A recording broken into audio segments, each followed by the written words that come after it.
John Bellion was just on Modern Wisdom with Chris Williamson. He talks about his music career, but I thought the most powerful part of the episode was actually about marriage and parenting. In the lineage of your family, from 1,000 years back to 1,000 years in the future, your job as a father will do more than anything you could ever do in this physical world. My son is me, and his son will be him, and we will live forever through each other. Don't have that drink. Don't pick up the pill bottle. The child needs you.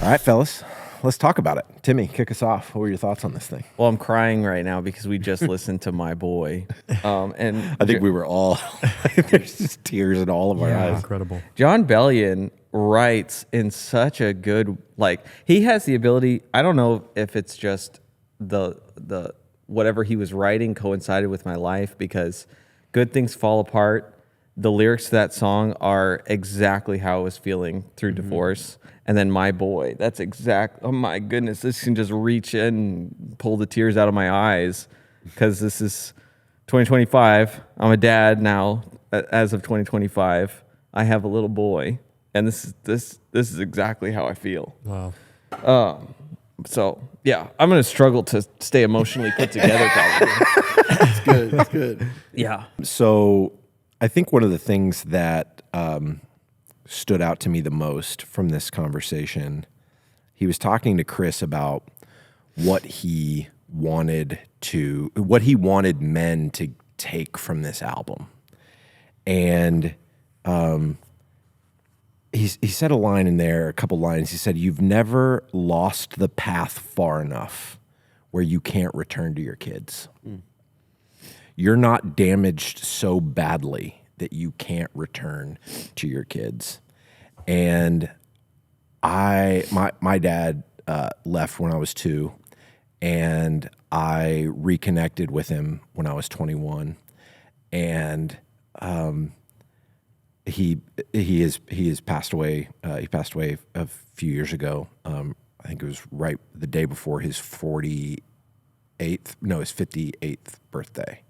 So died young, and I don't know. It's just powerful. Like I think my dad lived a lot of his life feeling like he was too broken to be a part of his kids' lives, and that my prayer is that this album, like for other men that are walking through life feeling like they're too broken.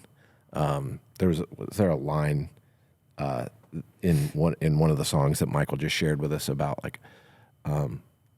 I'd rather be a present father than a perfect one. He said a present father is worth way more than a perfect dad. Yeah, It's good.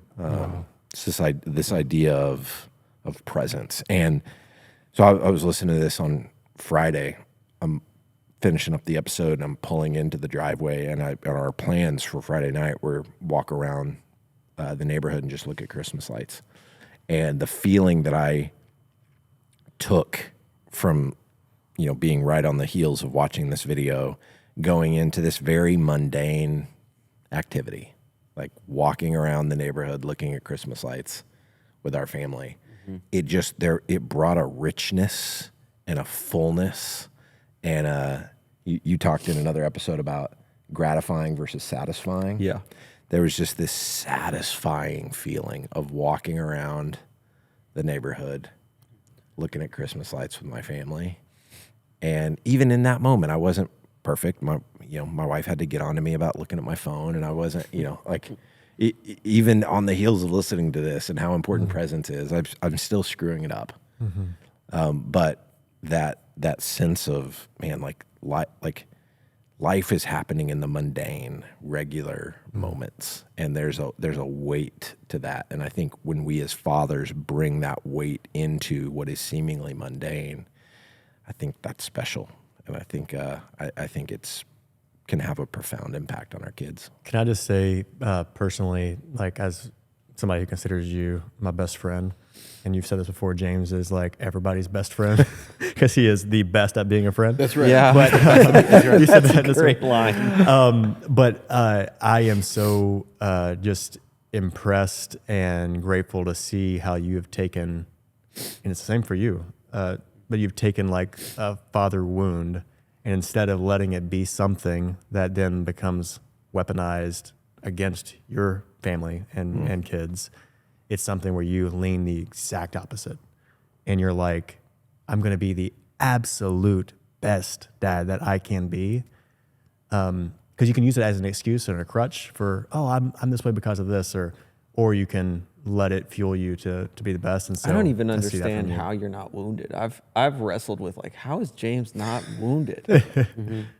Grace. Yeah, I appreciate that. Grace of God. Amen. Kindness. Yeah. Yeah. In my when I was in my early or late teenage years, I was around a woman who was like in her late 50s in a church context. She was kind of like a mentor to a bunch of us. She would say regularly, she talked about the abuse she experienced as a kid, and she would say, I'm going to make hell regret that they ever messed with me.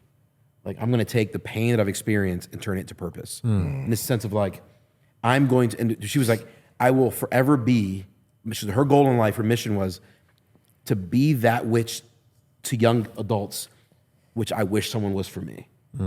I wish I'd had this kind of, she's like hanging out with a bunch of young adults, and she's like, here I am. I wish when I was 18, 19, I had a 58-year-old giving me wisdom. So I didn't. So now I'm going to do that. And I just thought, what like as I think about my relationship with my father, which has gotten significantly better over the last couple of years, disconnected for several years, but I just like, I wish all these things my dad had done. And I think that the end of the day was presence. Presence is probably the number one thing. Like, I wish he was more present.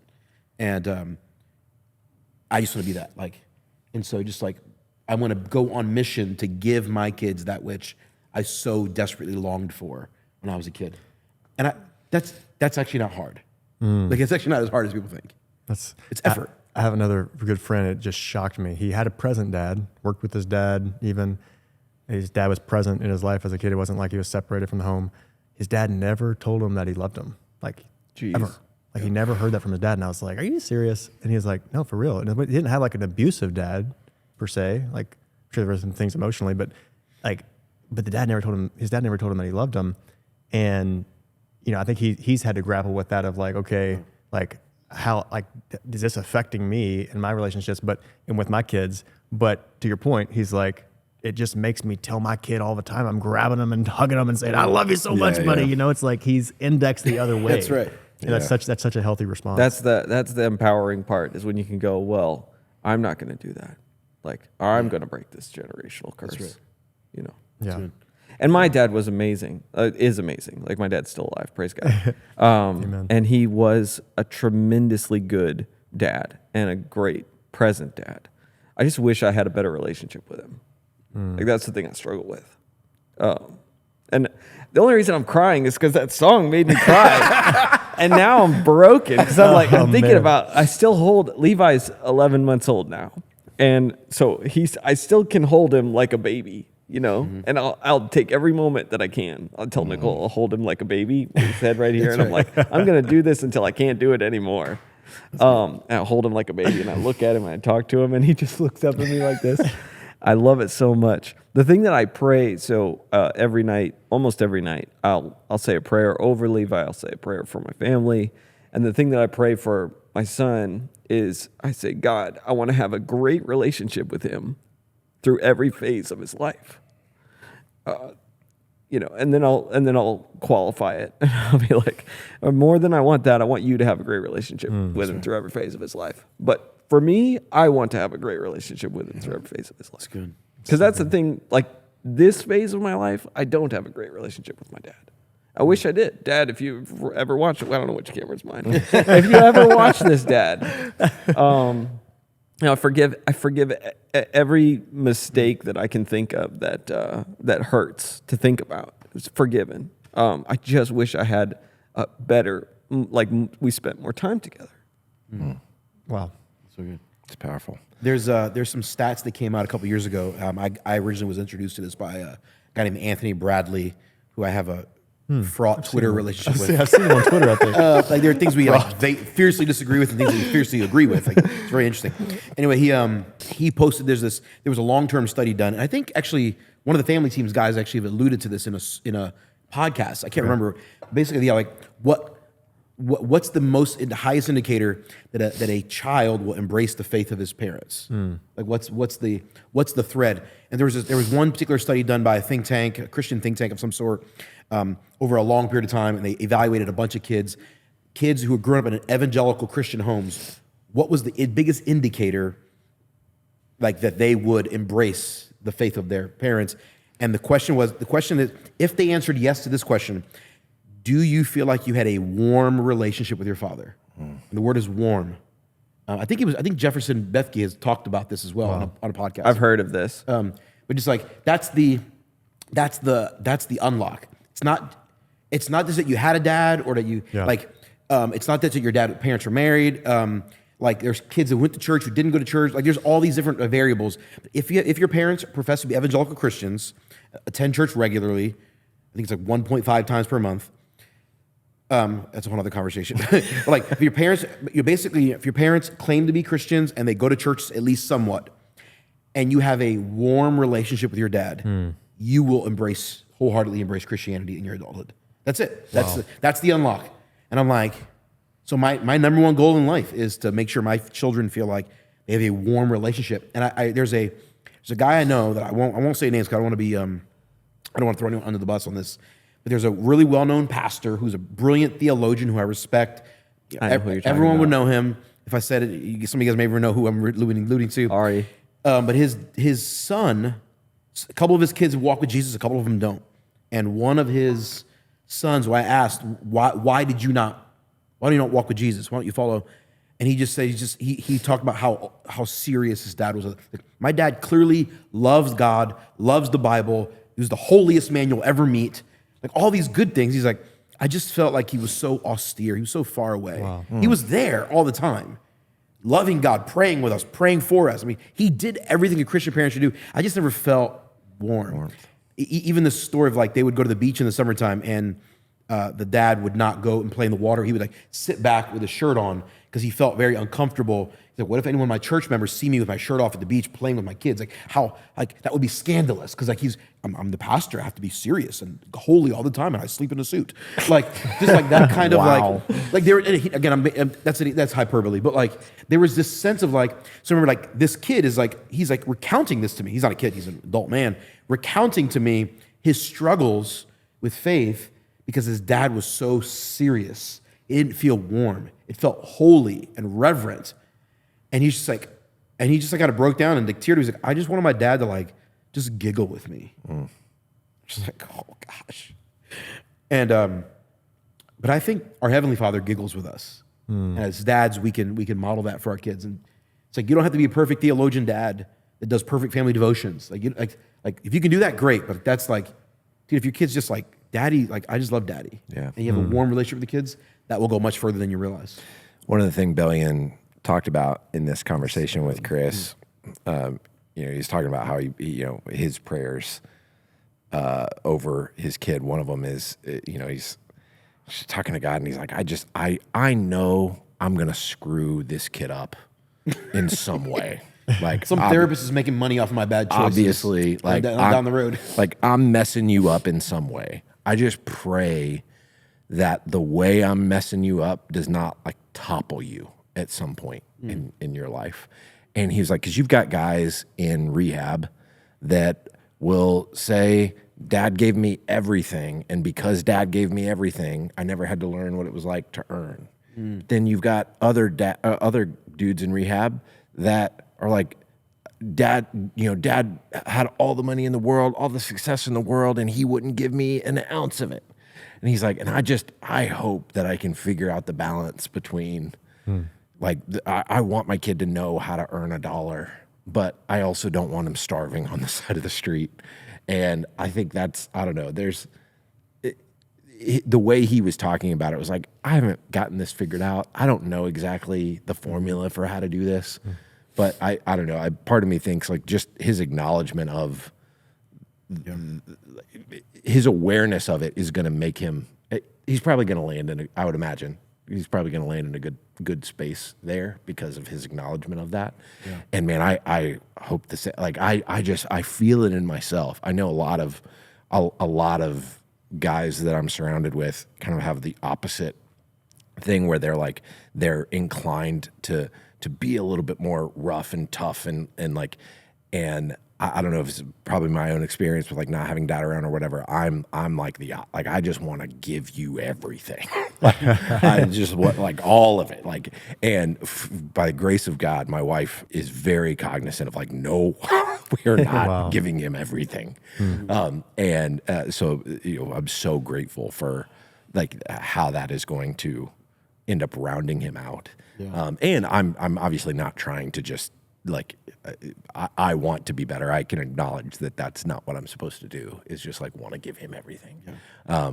But yeah, that was another piece of this conversation that really stood out to me. Just that acknowledgement of, I want to give you the world, but I know I can't give you the world because I want you to earn it. Yeah. Before we started recording in the prayer, I think you interjected and said cover for our mistakes. Yeah. Like that's what it's reminded me of is like, yeah, we're gonna make mistakes no matter how intentional we are in our fatherhood. We're gonna make mistakes in ways that are damaging to our kids. I think it's like healthy to be aware of that because we're fallen. Be aware of that. I think the more aware of it you are, like the more you can avoid certain mistakes. And then like, yeah, okay, if there's like a spectrum between like giving your kids too much and not giving them anything, like be aware of where you naturally fall so you can kind of correct for that some. Mm-hmm. But also it comes back to like, it's the grace of God. Mm-hmm. My parents were absolutely incredibly faithful parents, and I have a warm relationship with both of them. I'm so grateful for that I can say that. And they will always say that. They will, like, when people say, like, because they'll have people, there's 5 of us kids, they'll have people like either stop the kids and be like, who are your parents? They must be incredible people, because they've seen that in my siblings and they've heard it from others. And they will always say, it is the grace of God. It is the grace of God. Yeah. And if that's our approach of like, hey, even the good things that we're doing, it's not us, it's God in us. But also for the human in us, the fallen human in us that's going to make the mistakes, they are God's first. And we have to trust that knowing that we're going to make mistakes, that God's grace will cover it. I think that's a very healthy way. Yeah. Something that he says in the interview. So he talks about how his dad's a Christian and that so much of what's good in his life came from his dad being a Christian who cared about him. But he's like, didn't say that his dad didn't make mistakes that hurt him, you know? And something he said that stuck out at me, he goes, you will not go far in life if you don't go headlong into your father's, I might be misquoting him. You'll not go far in life if you don't go headlong into your father's history. Like basically, if you like to try to understand your dad, which you're the outlier on that one. You seem to be fine. Like I'm amazed at how untraumatized and unwounded you are. But when I think about it, I'm like, man, yeah. So he talks about how like you can trace every sin, like every trauma. You can trace through the line of fatherhood all the way back. Mm-hmm. Like when I think about, I'm mixing up thoughts that I had while I was listening to him and things that he said. So I don't know what he said and what I thought of, but it's like when I think about the good that my dad was towards us, those are situations where he toppled generational curses because my dad's history was not good. And when I think about the wounds, those are times that didn't come from my dad. That came from his dad. And then his dad's dad. Like basically you trace the evil all the way up the fatherhood line. Mm-hmm. And you can see the good as times when the curse was broken.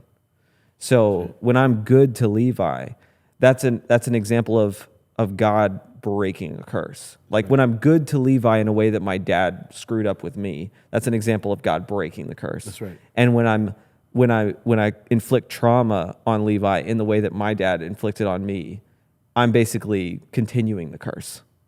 Mm-hmm. And I thought that was really enlightening. And it sucks that there's just no avoiding that. It kind of, I mean, he talked too on here about how we will live forever through our kids. And it seems like in a very similar, like your what you do, how you interact with your kids is going to have an impact on how they interact with their kids and how those kids interact with their kids.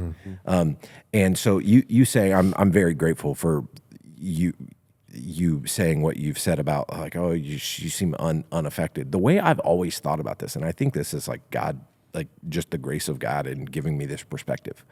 But growing up without a dad, like you can very much kind of be bitter and angry about not growing up with a dad. But I'm like, my dad was an alcoholic, and my dad like smoked 2 packs a day, and my dad was like, he had a lot of stuff, and unfortunately, I don't know a ton of his history and what he came from, and I'm sure he I'm sure he was not dealt the greatest hand. But I don't know what I don't know, and so like I didn't have to grow up in a home where mom and dad fought all the time. And I didn't have to grow up in a home where dad came home drunk. And I didn't have to grow up in a home where like there was, verbal abuse or physical, abuse between, mom and dad. And so like I don't know, I just feel like it was God's grace in my life to protect me from what would have likely been, the reality had, it gone a different way. And so coming from that place of just like, man, I'm grateful that I like, and I got to, I don't know if I've shared this with you guys, but like, dad came back into my life at 21 and I kind of engaged him in relationship.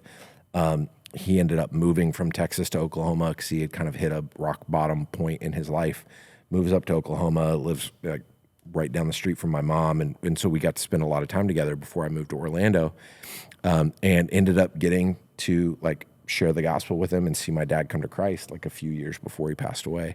And I don't know that I would have, I don't know that it would have gone down that way had I experienced what would have likely been a lot of damage and unhealth from being raised in a home where he was there, where he, and I don't, who knows? Like he wasn't there, so maybe he wouldn't have been. Maybe it wouldn't have been healthy, and maybe it would have been helpful. But like, I don't know. So that's just kind of been my perspective on it. And I say that for guys that are in a similar situation where dad just wasn't there. Maybe that's why. And God was protecting you from something that you don't even know what he was protecting you from. You have no idea. Now, I mean, I appreciate Timmy saying like you're not wounded, or you're surprised how unwounded, but like I'm absolutely wounded. Yeah. And so it's just we're all wounded in different ways. Yeah. And we're all shaped by our personalities very much are shaped by the experiences. So there are things about you, I don't know, I'm not your therapist or counselor, right? So I don't know what those necessarily are, but there are things about you that no doubt are the way they are because of the experience you had. Yeah. For good and for bad. Yep. Right.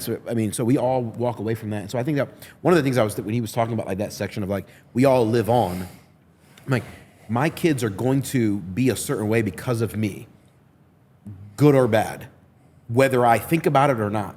So what I want to be is proactive. It's going to happen either way. So what I'm going to pass something on to these 3 creatures that live in my home, and I want them. What do I want that to be? What do I have to do? I'm reverse engineering. Yeah. And I thought that was the thing I thought about. Like, we are shaped by that, but are we just being intentional? Yeah. As dads? I think I resonated a lot with, maybe this is wrong. I don't know. I wrestle sometimes with like, did I really forgive my dad? There's things that I'm not going to say publicly that are just hurt. They just hurt. And every time I think about them, I have to go, no, I forgave this. I've forgiven this. This is forgiven. And if my dad ever watches this, I want you to know that I hold none of it against you. And that didn't used to be the case. But it's a lot easier when you can look at the person as a person rather than the myth of dad. Mm-hmm. And this is something that I would love for my dad, if it's possible for my dad to understand this before he leaves this earth, is like when I get to know the human, it does not destroy the myth. Like, my dad is a legendary figure in my life. He will always be a legendary figure in my life. Getting to know him as a human being does not destroy that legendary That's so good. place. What I want is both, because then he'll always hold this legendary place in my life, this like mythical figure like place in my life. Because I think that's just impossible. If you had a dad in your life, I think it's just impossible for that not to be the case. Right. But if I can get to know the human as well, and spend more time getting to know the human. Oh, why did you operate that way? Wait, so when I was 5 and you were doing this, why was that the case? And actually get to know the human being. So you got what from your dad? What did your dad used to do? And actually get to know the human being. It makes the mistakes so much more easy to forgive. Now, it's on me to forgive no matter what, but it makes them so much more easy to just be like, okay, I understand. I see how that happened. I had a silly interaction with my daughter a couple weeks ago. On a Sunday afternoon, I was watching the Eagles play, Philadelphia Eagles, and I'm sitting there watching football. And everyone else, the boys and Milena, were napping, and so it was me and Letty. And she's like, "Dad, you like green?" She calls it green baseball. Baseball is baseball, and then football is green baseball because the Eagles are green. So I think she thinks the word baseball just means sports. So I'm like, no, baseball is baseball. She was like, because I watch baseball as well, and she's like, no, this is called football. She's like, oh, football. She's like, I think she's realizing. Okay, she's 4.5. She's learning. Okay, it's not called green baseball. It's called football. She's like, why? You like football? I said, yes, I like football. Why? Said, well, because my dad liked football, and my dad used to. It's really the only thing my dad and I kind of really have in common. My dad and I are just very different people, different theology, different religious beliefs, different politics. We're just very different, and the only thing we both love is the Philadelphia Eagles. And so for me, the Philadelphia Eagles is a special thing in that it's like it's a bond. And so I'm sort of telling, like, Grandpa likes the Eagles. She's like, oh, Grandpa likes the Eagles? Like, yeah. She goes, oh, and she's talking about Grandpa. I'm explaining to her, the love of Eagles was given to me, it was passed down to me, and now I'm passing it down to you. And I think she got like, oh, we love this because there's something else. Like, it's not just that this is good, but this represents a larger thing. Yeah. And as silly as that sounds, as trivial as that may be, I think that's the case with a lot of things. Like, we don't just love this thing because it's good in the moment. I'm introduced. There's a story. Our family's been doing things. There's a legacy, a multi-generational legacy that you're being invited into, and helping. As Timmy just said, like, you're getting to know the human. Like, why do I? And like, I think dads, I think we could afford to do this more with our kids sooner in life than I think we realize. Helping them understand why are we the way we are. Yeah. Explaining this. So one of the things, and again, this is like a family teams thing, but like with Shabbat on, Friday night, like having this multi-generational family dinner where you're inviting grandparents in, and one of the things that we try to do, I bought these like question cards, and I go nuts with those cards. Probably got like Timmy's got 5 different Bibles. I've got 16 different like question cards. There's one behind you. Yeah. Yeah. So these question cards are intentionally for like extracting stories from grandparents. And so we'll go through the cards, and we don't do it super consistently, but Lisa's parents now, they're here the bulk of the year now in Orlando.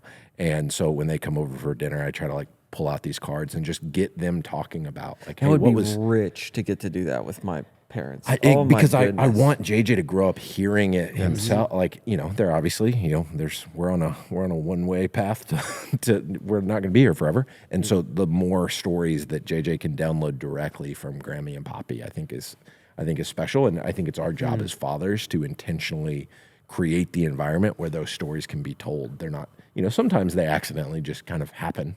But I think my dad has shame, like, because so my parents became Christians when I was 1, I think.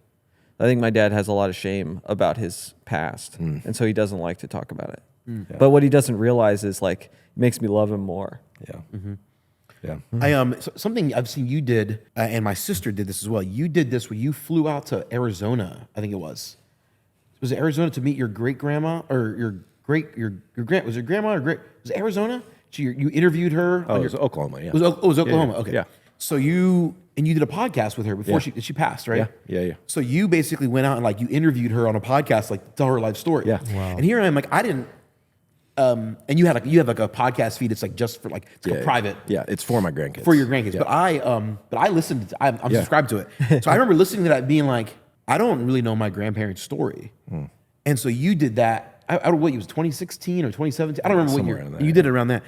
I was so impressed by that. And so I think, so then my sister and I were visiting my grandmother a couple years ago. This is 2018, 2019, and we just saw like, Wella, tell us your story. Like, tell us your life story. And she was like, oh, and I didn't realize, she just sat and like told us like, well, I grew up, and she just like, I think she was almost shocked that anyone ever asked her. Yeah. So my sister initiated it, my sister Amanda, and we just like listened. She's like told, and when Amanda and I were driving, my sister and I were driving away later that day, she was just like, there's all these things that grandma told me. All that to say, if you've not done that, you captured it on podcasts. We live in an era now because of video. Like, think about this. Like, I have no idea what my great grandparents look like. Yeah. But like, my great grandkids are gonna maybe see this. Like, there's probably better things online to watch than this. But whatever. Anyway, but they're gonna see this. Like, it's crazy. They're gonna see. But to that point, to push back on that, is there? But like, Yeah, it's a good like point. the contextual of like, is there better stuff on the internet than seeing their great grandfather talk about what The answer is influenced him no. and what like How answer is bad, no. how bad would we want to see that? right? Yeah. Like I would my gosh. love to see. I would love to my see that. grandfather chopping it up with his friends and talking about what mattered to him and what he, like. Yeah. And to the rest of the world, there probably are a lot of better things to watch than this. But like that's why I start. You know, I originally called the podcast the Crock Pot. Because it was like success doesn't happen in a microwave. It's like slow cooked, and it was like documenting the journey of entrepreneurship. And it has since evolved to now we call it what do we call it now? How we build this? How we built this. Yeah. And so it's like the Carberry family legacy. And so my wife does not like doing public, facing things, but she was like, "Can anybody see this?" No. But the whole premise of How'd the you win her podcast over? now I mean, I haven't. I don't think she's on that. Oh, okay. I don't think she's done any episodes. Maybe Because she's I done think my one. parents would probably feel the same way. Yeah. They're from that generation of like, if you put it on the internet, it's forever and for everyone. Yeah. And so be very careful what you put on the internet. Yeah, I think it kind of gives her the. There's wisdom in that, but heebie-jeebies on that this. would Yeah. stop them, I think. Yeah, so she's like, "Hey, if you want to do it." But anyway, all that to say, like when I am recording those episodes, which I need to do them more, it is explicitly not even for JJ, because JJ is gonna like see, hopefully I'll get to have a lot of these conversations with him anyway. But like it's for his kids, who I'm not probably gonna be around too deep into their adult lives for. One practical thing, if for anyone watching this, if you've not done this, and I've not done this wholly, is tell your life story somewhere. Like I did it on YouTube, and it's a private video, so no one has access to it. But I just did it a couple years ago, and I just like told my life story. It was like 50 minutes long, and I'm just like, I was born here, did this, like all these experiences. Because someone who cares about you is going to want to know about those things, and I got to update it to talk about, because I've got married and had kids since I did that. And so and also like do what I love what you did, like interviewing your grandparents, like go people who are older, like go just like tell me your life story, ask them questions, document it. You will treasure that. Even right now, my mom has not passed yet. She has Alzheimer's, and so she's mentally totally gone. And so I found myself going back and watching videos. I have like voicemails that she sent. I have a phone call that she made to me in 2020 during COVID. I got married during COVID, and so we didn't have anyone. So my parents didn't come. We did a reception later, and they came to that. But like I had the voice of my mom telling me like, Kenny, she was watching on video, like live stream. She's like, it was so beautiful. I'm so sorry you weren't there. I wish I could have been there. She's just like talking about this. I'm like, so I went back and listened to that voicemail. I'm just like, this 1 minute voicemail from my mom is like one of my most prized possessions. Like I downloaded it, put it on Google Drive. Like I don't want to like. And so one day, like I have like to have Letty, like, hey, this is grandma. Like this was grandma's voice. Like we have access to something that previous generations didn't have, and leverage the crap out of that. Yeah. I mean, I hear Gary Vee talk about that all the time, that like a lot of his daily V, like a lot of his documenting everything, he's like, obviously there's business impact, but he talks a lot about how my my kids, my grandkids, I'm documenting what I hope they take into their lives, and like truths and ideas. And he's not a Christian, and so we would disagree a lot on what the truths that he is putting into the world, and some of them align with what we believe, some of them don't. But anyway, that idea of like he gets it, that like, hey, we live in a day where our grandparent, like my grandma, couldn't have done this, Right. and so let's capitalize on it. For the record, if my parents watch this at some point, the one thing I want more than anything before you leave this earth is to spend more time. This is for real. This is seriously what I want. If you're going to give me anything before you leave this earth, I want to spend more time talking to you about your story. Yeah. So that leads me to how I want to close this. So there's a line in there that Chris shared with John. And it was a quote from, I forget who he quoted, but he said, "Wealth is what you have minus what you want. And by that definition, some billionaires are broke." And what that did for me is kind of made me crystallize, like, what do I want? Like, if wealth is what you have minus what you want, what do I want? And like just reflecting on that, it's like, man, I want a rich conversational relationship with God.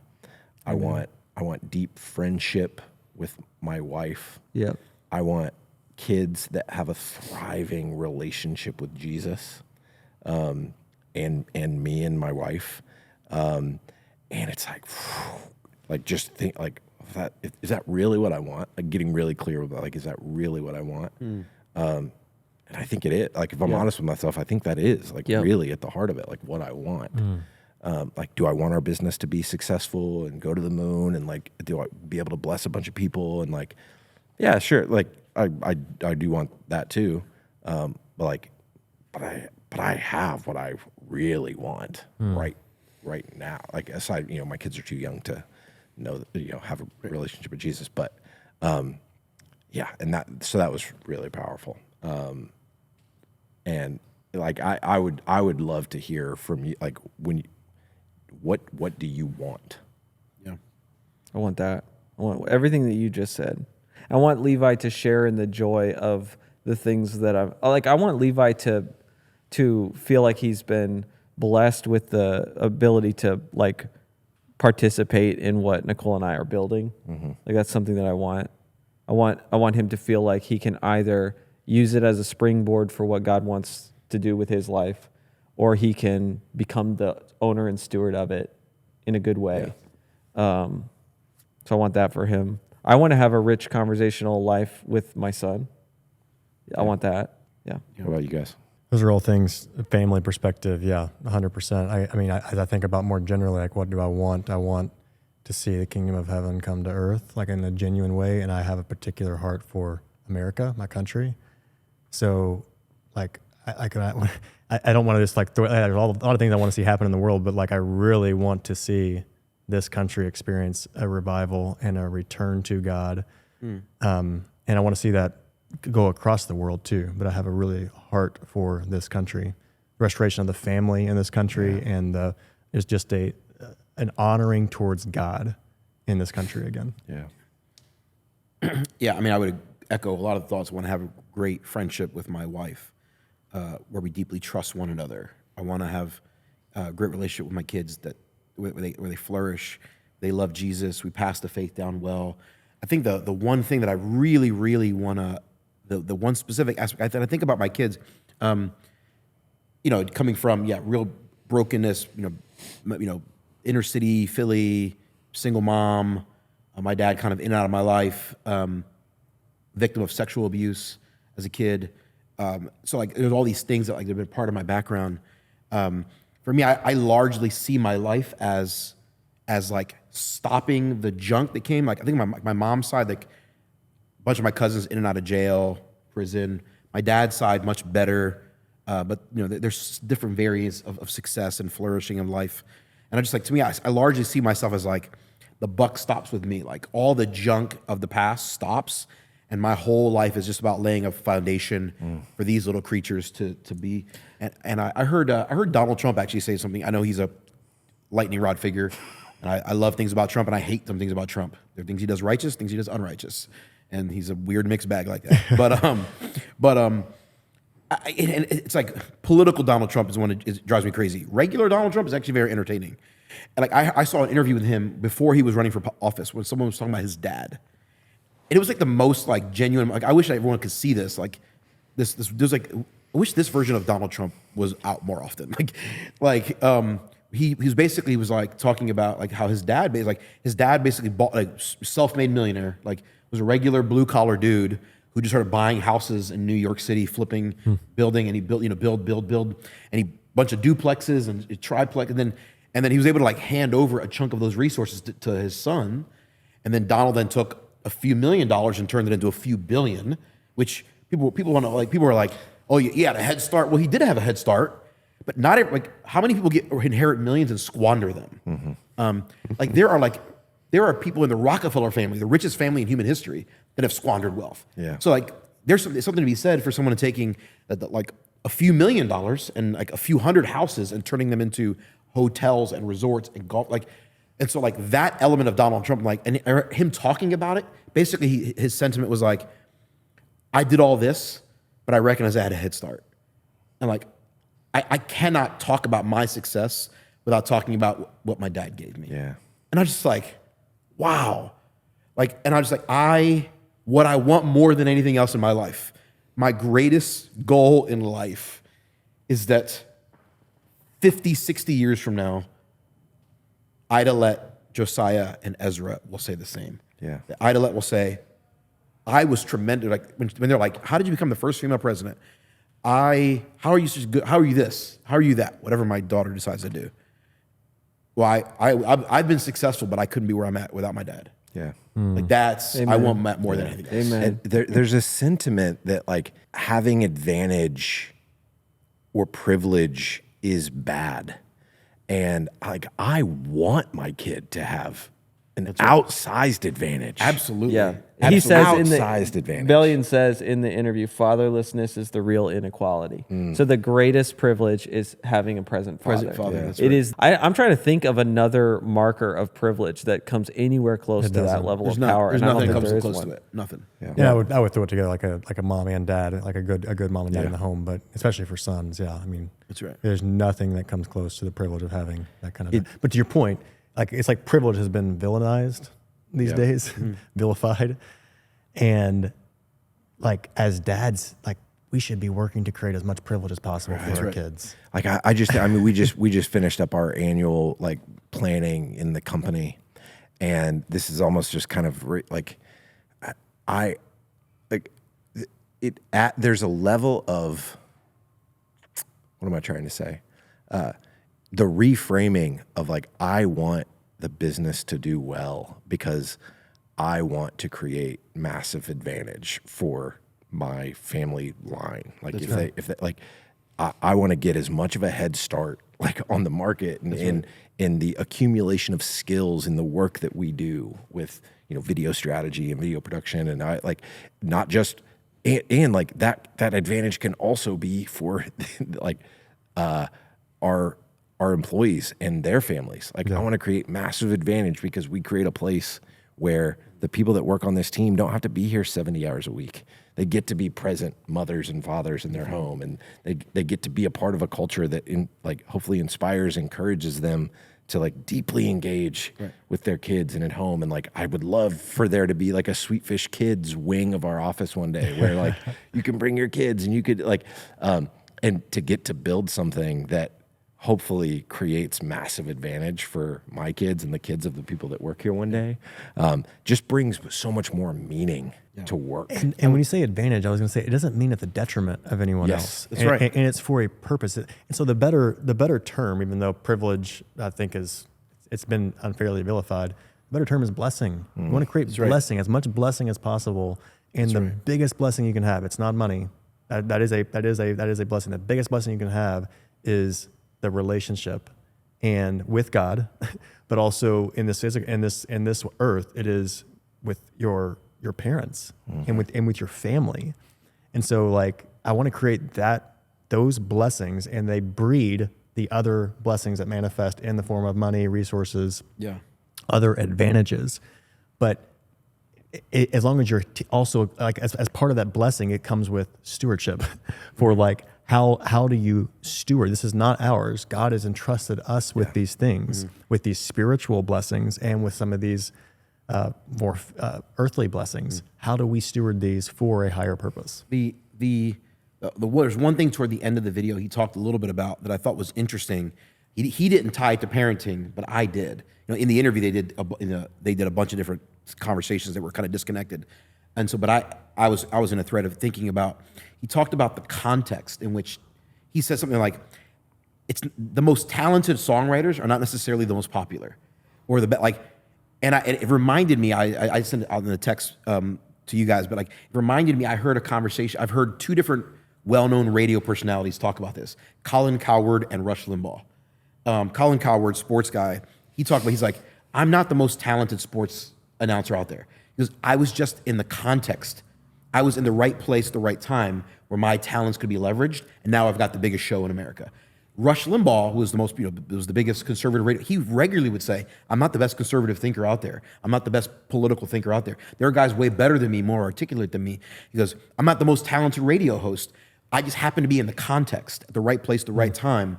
And I got to thinking about that a little bit in terms of a parent. Like I can't determine my kid's talent level. That's God's decision. But can I create the context for whatever talent they do have can flourish? I want to put my kids in the right place at the right time, around the right people, so that they can flourish. And like I'm often thinking about what can I do, what context can I create? Something my mom did. My mom was 19 years old, single mom, barely spoke English, and my mom said something. She noticed that in her family, if people didn't speak English well, that they would be at a disadvantage. And so she made it a real point. My son's going to speak really good English. My son's going to be able to articulate. So sometimes when I was a kid, I would say things, and I would like fumble over my words. And my mom would say, stop, slow down, say it again clearly. You're one of the clearest communicators. Wow. Like people regularly say, you are a phenomenal communicator. You're one of the best communicators. You're very articulate. You're very clear. Dude, that's because I was 5 years old, and my mom, who was sixth grade education, barely spoke English with a Spanish accent. She had the forethought to go, if he has a Spanish accent, he's not going to go far in life in this country because they speak English here. Whatever you want to debate that, whatever, I don't care. But he better be able to speak English good. And my sixth grade education, single mom who barely spoke English, instilled in me the importance of articulating. And that it totally sent me on so she created a context in my life. Yeah. And I'm like, I don't know that I'm the most talented communicator, but I was in a context that took my talent and honed it, and I'm better for it. I want to do that for my kids. Last thought, you said, I want all the crap to stop with me. Some amount of that crap is going to get through. You know that. That's right. And I don't know what the answer to this is. And it's probably mostly children need to forgive their parents. But there's some amount of like response that's going to be incumbent on you later in their life to be able to be like, yeah, I let some of it through. That was me. We got spirit, and I know you hear it. There's no give up, give up, give up, give up in us.